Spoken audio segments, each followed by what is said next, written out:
bad nerves in Fat City. There was a vague, unpleasant manginess about his appearance. He somehow seemed dirty, though a close glance showed him as carefully shaven as an actor, and clad in immaculate linen. H.L. Mencken on the death of William Jennings Bryan. It was sometime around mid-afternoon, on deadline day, when the Swine began pounding on my door. At first I thought it was the hotel security people, or maybe the real police, coming to seize me on charges of defrauding an innkeeper. The brainless editor had once again failed to cover my room service bills for the week, and the desk was getting rude. We had been through this before, in better days, when I was keeping a rooftop suite at the Mark Hopkins. They whined like curs every week when the bill came, and then they put commercial announcements on the radio saying I spent all the money for bullwhips. It was nonsense, of course, but so what? Something like 3,600,000 people heard it on the radio at least once. And when I tried to cash a check at the concierge desks in the lobby, she laughed and called me a pervert. "I know about you," she snapped. "You're crazy for guns and whips." "Never mind that," I told her. "What I need now is cash. I'm going out to the avenues to buy a hotel in the Yucatan." That was a few nights ago, before the dog woman came and CBS News got my number. Strangers shoved envelopes under the door, and death threats came on the telephone. The hotel management became edgy with my situation. All day long, strange people had been knocking and clawing on my door.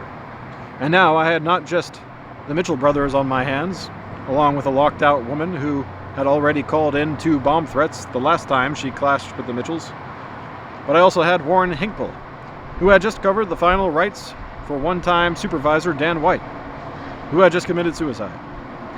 Hinkle's obituary was as tough and relentless as anything written about a dead man since H.L. Mencken wrote the notice for William Jennings Bryan.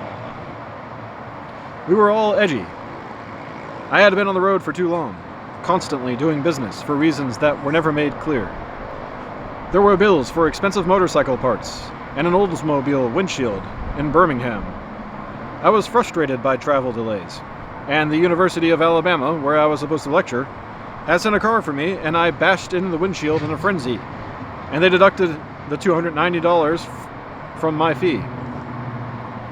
By the time I started having trouble with the hotel and accountants, I was not in a mood to be reasonable. The government of Tanzania was offering me $1,000 a day to go there and help exterminate a herd of killer crocodiles that was threatening to turn the Ruvuma into a river of bones and blood.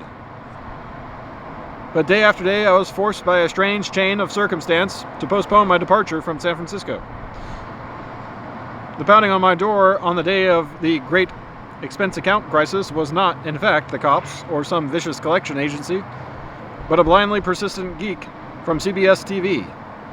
He had a camera crew in tow, he said, and he was ready to do the interview. It had something to do with the Examiner and new adventures in journalism, but I told him I wanted no part of it. I wanted no part of the New York Times story, or the Newsweek story, or McNeil Lehrer, or all the other media pack rats who have been covering this newspaper to the point that it is interfering with our work. I could see the CBS man through the warped convex glass of the peephole, and I yelled at him. "Get away from here, you giddy little creep. Never bother the working press. Spiro Agnew was right. You people should all be put in a cage and poked with sharp bamboo sticks." I called hotel security and complained that a drug dealer was hanging around in the hallway outside my door. They took him away within minutes, still jabbering about freedom of the press. I went back to bed and smoked Indonesian cigarettes until the evening news came on. Hinkle is an animal, and he arrived about sundown, traveling nervous and semi-incognito in a white Mercedes sedan with the Mitchell brothers and a woman from Oakland who said she was looking for work, and also that her husband wanted to stab me in the head if he ever got the chance. The woman from Oakland was not a stranger to me, or to anyone else in the hotel. She had been prowling the hallways for days, spooking the maids and scrawling pentagrams on my door. A few months earlier, she had lent me her husband's motorcycle, And we went wild with rage when he came home and found it was gone. He went wild with rage when he came home and found it was gone. It was madness, but I felt I could handle it, more or less, by myself, until she turned up at the hotel that afternoon in the same car with Hinkle and the infamous Mitchell brothers. They sent her away for a while, but soon she was pounding savagely on the door, a wronged woman, out of control.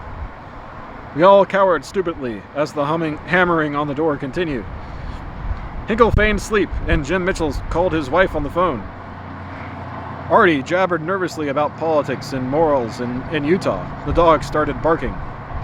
The woman eventually left, but not without slipping another menacing letter under the door, saying she would be back later, and next time she would come with her husband, a known knife freak, and about the size of the monstrous William Perry.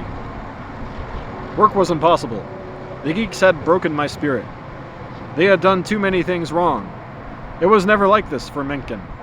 He lived like a Prussian gambler, sweating worse than Brian on some nights and drunker than Judas on others.